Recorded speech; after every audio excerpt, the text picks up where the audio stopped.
चल येतो का मी. ए थांब थांब, उद्या जातोय ना आपण अक्कलकोटला. मिळाली ना तुला सुट्टी? मी ॲक्च्युली तुला हे सांगणारच होतो. सुट्टीचा थोडासा प्रॉब्लेम होतोय आता. आपण नेक्स्ट गुरुवारी जाऊयात ना पक्का? झालं, ह्या गुरुवारचं पण कॅन्सल झालं. पुढच्या गुरुवारी जाऊ, पुढच्या गुरुवारी जाऊ. ते किती महिने हा प्लॅन कॅन्सल होतोय. मागच्या गुरुवारी मावशीच्या मुलीचं लग्न होतं. ह्या गुरुवारी तुला सुट्टी मिळणार नाही आणि पुढच्या गुरुवारी माहीत नाही काय आहे. तुझे प्रॉब्लेम्स, माझे प्रॉब्लेम्स, आजूबाजूला इतके अडथळे आहेत. स्वामींना आपल्याला बोलवायचंच नाहीये का?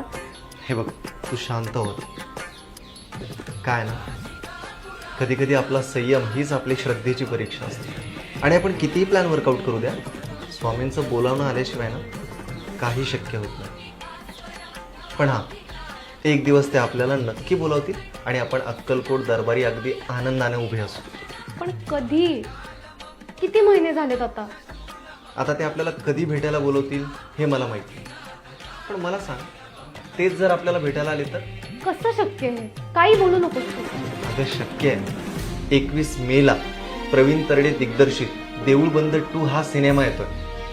स्वामी आपल्या सगळ्या भक्तांना भेटायला जवळच्या सगळ्या चित्रपटगृहात येत आहेत. आपण तिथे स्वामींना भेटायला नक्की जाऊयात 21 मेला. खरंय, जिथे अडथळे तिथे स्वामी मार्ग दाखवतातच. जाऊया, खरंच जाऊया. आणि फक्त आपण नाही, सगळ्या कुटुंबासोबत जाऊया. बरोबर.